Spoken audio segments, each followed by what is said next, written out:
ओम नमः शिवाय। हर हर महादेव। प्रिय भक्तों, आप सभी का दिन शुभ और मंगलमय हो। भगवान भोलेनाथ और माता पार्वती की कृपा आपके और आपके समस्त परिवार पर सदा सर्वदा बना रहे। प्रिय भक्तों, आज आप सुनेंगे फाल्गुन मास कथा अध्याय 15, जिसमें आप सभी भक्त लोग शिव महापुराण की कथाएं सुन रहे हैं। तो चलिए प्रिय भक्तों, आज की कथा का शुभारंभ करते हैं। ब्रह्मा जी बोले, पहले पाद्य कल्प की बात है। मुझ ब्रह्मा के मानस पुत्र पुलस्त्य से विश्वा का जन्म हुआ और विश्व के पुत्र वैष्णव कुबेर हुए। उन्होंने पूर्व काल में अत्यंत उग्र तपस्या के द्वारा त्रिनेत्रधारी महादेव जी की आराधना करके विश्वकर्मा की बनाई हुई इस अलकापुरी का उपभोग किया। उस कल्प के व्यतीत हो जाने पर मेघवाहन कल्प आरंभ हुआ। उस समय वह यज्ञदत्त का पुत्र कुबेर के रूप में अत्यंत कठोर तपस्या करने लगा। दीप दान मात्र से मिलने वाली शिव भक्ति के प्रभाव को जानकर शिव की चित्त प्रकाशिका काशीपुरी में जाकर अपने चित्त रूपी रत्नमय दीपों को 11 रुद्रों को उद्घोषित करके अनन्य भक्ति एवं स्नेह से संपन्न हो वह तन्मयता पूर्वक शिव के ध्यान में मग्न होकर निश्चल भाव से बैठ गया। जो शिव से एकता का महान पात्र है, तप रूपी अग्नि से बढ़ा हुआ है। काम क्रोध आदि महाविघ्न रूपी पतंगों के आघात से शून्य है। प्राण निरोध रूपी वायु शून्य स्थान में निश्चल भाव से प्रकाशित है। निर्मल दृष्टि के कारण स्वरूप से भी निर्मल है तथा सद्भाव रूपी पुष्पों से पूजित है। ऐसे शिवलिंग की प्रतिष्ठा करके वह तब तक तपस्या में लगा रहा जब तक उसके शरीर में केवल अस्थि और चर्म मात्र ही अवशिष्ट नहीं रह गए। इस प्रकार उसने 10,000 वर्षों तक तपस्या की। तदंतर विशालाक्षी पार्वती देवी के साथ भगवान विश्वनाथ स्वयं प्रसन्नता से अलकापुरी के स्वामी को देखकर, जो शिवलिंग में मन को एकाग्र करके ठूठे वृक्ष की भांति स्थिर भाव से बैठे थे, बोले, हे अलकापति, मैं वर देने के लिए उद्यम हूँ। तुम अपने मन की बात कहो। उन तपोनिधि ने जब अपने नेत्र को खोलकर देखा तो उन्हें उदित हो रहे 1000 किरणों के 1000 सूर्य से भी अधिक तेजस्वी श्रीकंठ उमा वल्लभ भगवान चंद्रशेखर अपने सामने दिखाई दिए। उनके तेज से प्रतिहत हुए तेज वाले कुबेर चौंधिया गए और अपनी आंखों को बंद करके वे मन के लिए अगोचर देवेश्वर भगवान शंकर से कहने लगे, हे नाथ, अपने चरणों को देखने के लिए मुझे दृष्टि सामर्थ्य प्रदान करें। हे नाथ, यही वर चाहता हूँ कि मैं आपका साक्षात दर्शन प्राप्त कर सकूं। हे ईश, अन्य वर से क्या लाभ। हे शशि शेखर, आपको प्रणाम है। उनकी यह बात सुनकर देवादिदेव उमापति ने अपनी हथेली से उनका स्पर्श करके उन्हें अपने दर्शन की शक्ति प्रदान की। देखने की शक्ति मिल जाने पर दल के उस पुत्र ने आंखें खोलकर पहले उमा की ओर ही देखना आरंभ किया। वह मन ही मन सोचने लगा, भगवान शंकर के समीप यह सर्वा सुंदरी स्त्री कौन है। इसने मेरे तप से भी अधिक कौन सा तप किया है। यह रूप, यह प्रेम, यह सौभाग्य और यह असीम शोभा सभी अद्भुत है। वह ब्रह्मांड कुमार बार बार यही कहने लगा। बार बार यही कहता हुआ जब वह क्रूर दृष्टि से उनकी ओर देखने लगा, तब पार्वती के अवलोकन से उसकी बाईं आंखें फूट गई। तदंतर देवी पार्वती ने महादेव जी से कहा, हे प्रभु, यह दुष्ट तपस्वी बार बार मेरी ओर देखकर क्या बोल रहा है। आप मेरी तपस्या के प्रकट कीजिए। यह पुनः अपने दाहिने नेत्र से बार बार मुझे देख रहा है। निश्चित ही यह मेरे रूप, प्रेम और सौंदर्य की संपदा से ईर्ष्या करने वाला है। देवी की यह बात सुनकर भगवान शिव ने हंसते हुए उससे कहा, हे उमे, यह तुम्हारा पुत्र है। यह तुम्हें क्रूर दृष्टि से नहीं देख रहा है, अपितु तुम्हारी तप संपत्ति का वर्णन कर रहा है। देवी से ऐसा कहकर भगवान शिव पुनः उस ब्राह्मण कुमार से बोले, हे वत्स, मैं तुम्हारी इस तपस्या से संतुष्ट होकर तुम्हें वर देता हूँ। तुम निधियों के स्वामी और गुहाओं के राजा हो जाओगे। हे सुब्रत, तुम यक्ष, किन्नरों और राजाओं के भी राजा, पुण्य जनों के पालक और सबके लिए धन के दाता हो जाओ। मेरे साथ सदा तुम्हारी मैत्री बनी रहे। और हे मित्र, तुम्हारी प्रीति बढ़ाने के लिए मैं अलका के पास ही रहूंगा, नित्य तुम्हारे निकट निवास करूंगा। हे महाभक्त यज्ञदत्त कुमार, जाओ इन उमा देवी के चरणों में प्रसन्न मन से प्रणाम करो, ये तुम्हारी माता है। ब्रह्मा जी बोले, हे नारद, इस प्रकार वर देकर भगवान शिव ने देवी पार्वती से पुनः कहा, हे देवेश्वरी तपस्विनी, पुत्र पर कृपा करो, यह तुम्हारा है पुत्र। भगवान शंकर का यह कथन सुनकर जगदम्बा पार्वती अति प्रसन्नचित से उस यज्ञदत्त कुमार से कहने लगी। देवी बोली, हे वत्स, भगवान शिव में तुम्हारी सदा निर्मल भक्ति बनी रहे। तुम्हारी बाईं आंख तो फूट ही गई है, इसीलिए एक ही पिंगल नेत्र युक्त रहो। महादेव जी ने तुम्हें जो वर दिए हैं वे सब उसी रूप में तुम्हें सुलभ हो। हे पुत्र, मेरे रूप के प्रति ईर्ष्या करने के कारण तुम कुबेर नाम से प्रसिद्ध होगे। इस प्रकार कुबेर को वर देकर पार्वती देवी के साथ अपने वैवेश्वर नामक धाम को चले गए। इस तरह कुबेर ने भगवान शंकर की मैत्री प्राप्त की और अलकापुरी के पास जो कैलाश पर्वत है वह भगवान शंकर का निवास स्थान है। ब्रह्मा जी बोले, हे नारद, हे मुनि, कुबेर के तपोबल से भगवान शिव का जिस प्रकार पर्वत श्रेष्ठ कैलाश पर शुभ आगमन हुआ वह प्रसंग सुनिए। कुबेर को कर देने वाले विश्वेश्वर शिव जब उन निधिपति होने का वर देकर अपने उत्तम स्थान को चले गए, तब उन्होंने मन ही मन इस प्रकार विचार किया, ब्रह्मा जी के ललाट से जिनका प्रादुर्भाव हुआ है तथा जो प्रलय का कार्य संभालते हैं, वे रुद्र मेरे पूर्ण स्वरूप हैं। अतः उनके रूप में मैं गुहा के निवास स्थान कैलाश पर्वत पर जाऊंगा। रुद्र मेरे हृदय से ही प्रकट हुए हैं।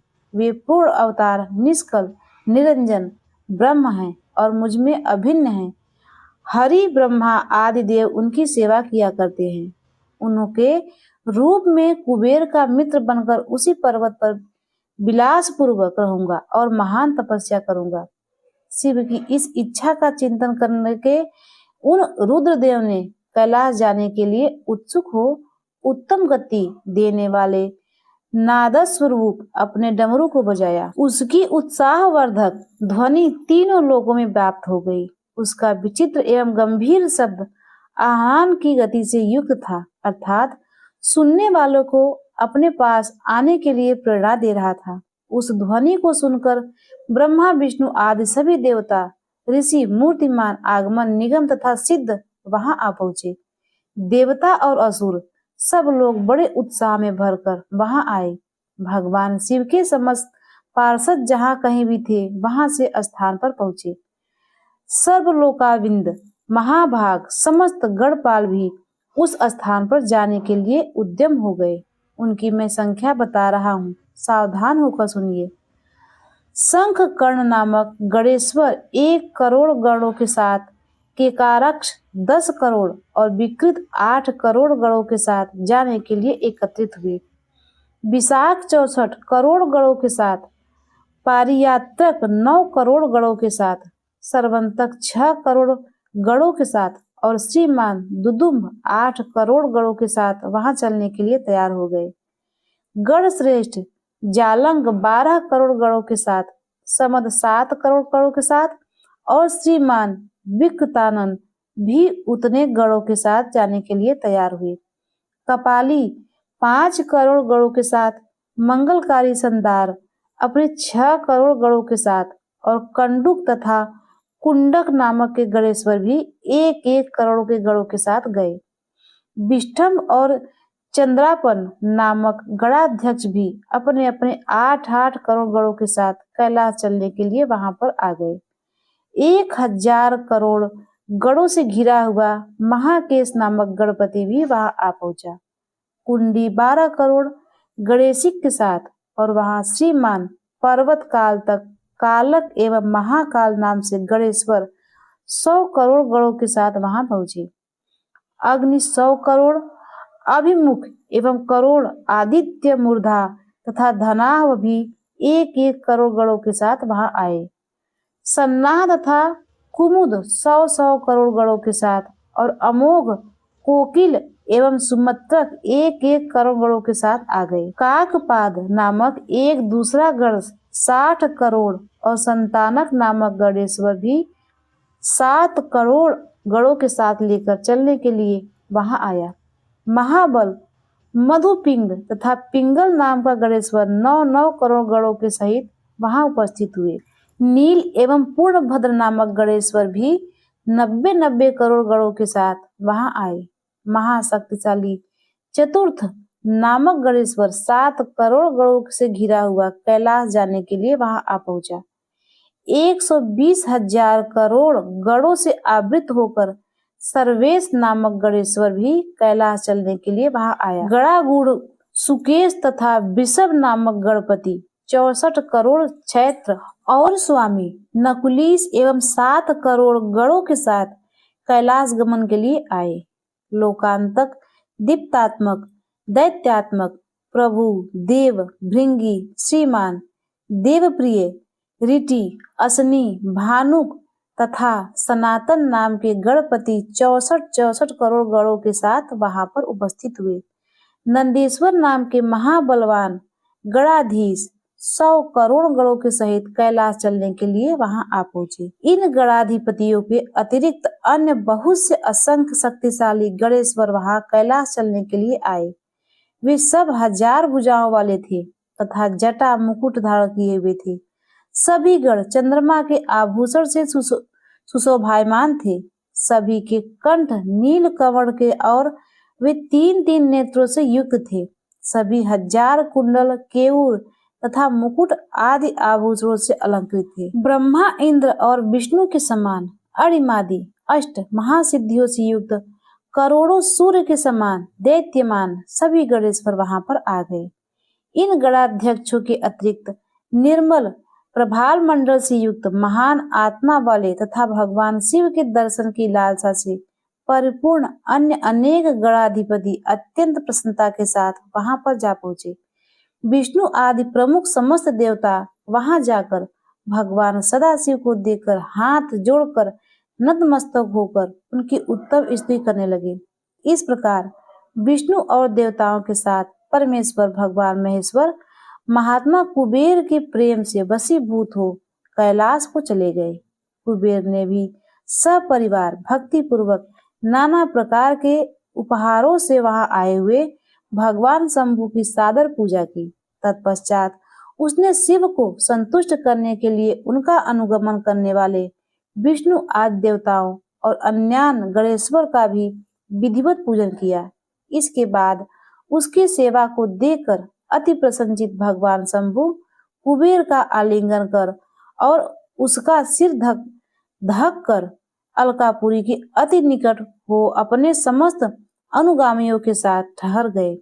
तदंतर भगवान शिव ने विश्वकर्मा को अपने तथा दूसरे देवताओं के भक्तों के लिए उस पर्वत पर निवास हेतु यथोचित निर्माण कार्य करने की आज्ञा दी। हे मुने, विश्वकर्मा ने शिव की आज्ञा से वहां जाकर यथाशीघ्र ही नाना प्रकार की रचना की। उस समय विष्णु की प्रार्थना से शिव प्रसन्न उठे और कुबेर पर अनुग्रह करके वे कैलाश पर्वत पर चले गए। शुभ मुहूर्त में अपने निश्वास स्थान में प्रवेश कर भक्त वत्सल उन परमेश्वर ने अपने प्रेम से सबको सनाथ कर दिया। सभी प्रमुदित विष्णु आदि देवता, मुनिगण और अन्य सिद्ध जनों ने मिलकर प्रेम पूर्वक सदाशिव का अभिषेक किया। हाथों में नाना प्रकार के उपहार लेकर सबने बहुत महोत्सव के साथ सामने खड़े होकर उनकी आरती उतारी। हे मुने, उस समय आकाश से मंगल सूचक पुष्ट वृद्धि होने लगी और अत्यंत प्रसन्न होकर गान करती हुई अप्सराएं नाचने लगी। क्रमशः उनका पूजन किया और सब ओर जय जयकार और नमस्कार के सुसंस्कृत शब्द गूंजने लगे। उस समय चारों ओर एक महान उत्साह व्याप्त था जो सबके सुख को बढ़ा रहा था। उस समय सिंहासन पर बैठकर भगवान सदाशिव अत्यंत सुशोभित हो रहे थे और विष्णु आदि सभी लोग बार बार उनकी यथोचित सेवा कर रहे थे। सभी देवताओं ने पृथक पृथक रूप में अर्थ भरी वाणी और अभिष्ट वस्तुओं से लोक मंगलकारी भगवान शंकर का स्तवन वंदना किया। प्रसन्नचित सर्वेश्वर स्वामी सदाशिव ने उनकी स्तुति को सुनकर प्रेम पूर्वक उन्हें मनवांछित वर दिए। हे मुने, अभिष्ट कामनाओं से परिपूर्ण प्रसन्नचित वे सभी देव मुनि और दिव्य जन भगवान शिव की आज्ञा से अपने अपने धाम को चले गए। मैं भी विष्णु के साथ प्रसन्नता पूर्वक चलने के लिए उद्यम हुआ। तब श्री विष्णु और मुझको आसन पर बैठाकर परमेश्वर शंभु बड़े प्रेम से बहुत समझाकर अनुग्रह करके कहने लगे। शिव जी बोले, हे हरे, हे विधे, हे तात, सदैव तीनों लोकों का सृजन और संरक्षण करने वाले सूर्य श्रेष्ठ, आप दोनों मुझे अत्यंत प्रिय हैं। अब आप दोनों भी निर्भय होकर मेरी आज्ञा से अपने अपने स्थान को जाएं। मैं सदा आप दोनों का सुख प्रदान करने वाला हूँ और विशेष रूप से आप दोनों के सुख दुख को देखता ही रहता हूँ। भगवान सदाशिव के वचनों को सुनकर मैं और विष्णु दोनों प्रेम पूर्वक प्रणाम करके प्रसन्नचित होकर उनकी आज्ञा से अपने अपने धाम को लौट आए। उसी समय प्रसन्नचित भगवान शंकर निधिपति कुबेर का भी हाथ पकड़कर उन्हें अपने पास बैठाकर यह शुभ वाक्य कहने लगे। हे मित्र, तुम्हारे प्रेम के वशीभूत होकर मैं तुम्हारा मित्र बन गया हूँ। हे पुण्यात्मा, भय रहित होकर तुम अपने स्थान को जाओ, मैं सदा तुम्हारा सहायक हूँ। भगवान शंभु के इस वचन को सुनकर प्रसन्नचित कुबेर उनकी आज्ञा से प्रसन्नता पूर्वक अपने धाम को चले गए। योग परायण, सब प्रकार से स्वच्छंद तथा सदा ध्यान मग्न रहने वाले भगवान शिव अपने गणों के साथ उस पर्वत श्रेष्ठ कैलाश पर निवास करने लगे। कभी वे अपने ही आत्म स्वरूप ब्रह्म का चिंतन करते थे, कभी योग में तल्लीन रहते थे, कभी स्वच्छंद मन से प्रेम पूर्वक अपने गणों को इतिहास सुनाते थे और कभी विहार करने में चतुर भगवान महेश्वर अपने गणों के साथ कैलाश पर्वत की देवी मेरी उबड़ खाबड़ गुफाओं तथा कंदराओं में और अनेक सुरम्य स्थानों पर प्रसन्नचित होकर विचरण करते रहे। इस प्रकार रुद्र स्वरूप परमेश्वर भगवान शंकर, जो नाना प्रकार के योगियों में सर्वश्रेष्ठ हैं, उन्होंने अपने उस पर्वत पर अनेक लीलाएं की। इस प्रकार बिना पत्नी के रहते हुए परमेश्वर सदाशिव ने अपना कुछ समय व्यतीत करके बाद में दक्ष पत्नी से उत्पन्न सती को पत्नी के रूप में प्राप्त किया। तदंतर हे देवऋषि, वे महेश उन दक्ष पुत्री सती के साथ विहार करने लगे। इस प्रकार सली के साथ पति रूप में लोकाचार प्राण रहते हुए ही वे बहुत सी सुखी थी। हे मुनीश्वर, इस प्रकार मैंने आपको रुद्र के अवतार का वर्णन कर दिया है। मैंने उनके कैलाश आगमन और कुबेर के साथ उनकी मित्रता का प्रसंग भी कह दिया है। कैलाश के अंतर्गत होने वाली उनकी ज्ञानवर्धनिया लोला का भी वर्णन कर दिया है, जो इस लोक और परलोक में सदैव सभी मनवांछित फलों को प्रदान करने वाली है। जो एकाग्रचित्त होकर इस कथा को सम्यक रूप से पढ़ता है अथवा सुनता है, वह इस लोक में सुख भोग कर परलोक में मुक्ति प्राप्त करता है। तो प्रिय भक्तों, आज के अध्याय में भी इतना ही। इसके आगे का वृत्तांत आप सभी भक्त लोग अगले अध्याय में जरूर सुनिएगा। अब आइए सुनते हैं शिव चालीसा का पाठ। जय गणेश गिरिजा सुमन मंगल मूल सुजान, कहत अयोध्या दास तुम देव अभय वरदान। जय गिरिजापति दीन दयाला, सदा करत संतन प्रतिपाला। भाल चंद्रमा शोहत के, कानन कुंडल नाग फनिके।